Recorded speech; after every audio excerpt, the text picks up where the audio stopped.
যদি Microsoft dot net framework error আসে তাহলে কিভাবে তা সলভ করবেন আজকের ভিডিওতে সেটা সম্পূর্ণভাবে দেখিয়ে দেওয়া হবে।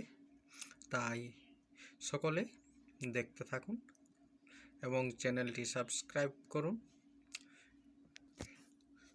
এরপর আমরা কন্ট্রোল প্যানেল খুলে নেব।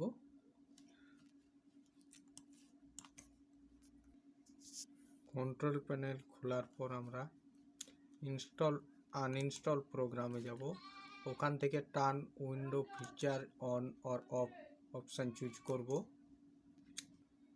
এরপর আমরা মাইক্রোসফট নেট ফ্রেমওয়ার্ক 3.5.1 এ ক্লিক করে ওকে বাটন প্রেস করব।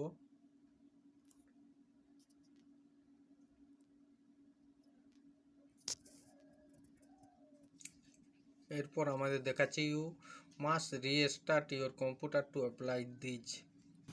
আমরা রিস্টার্ট করে নেব কম্পিউটারটি। তারপর আমাদের যা যা এরর ছিল সেই এররগুলো সলভ হয়ে যাবে অটোমেটিক্যালি।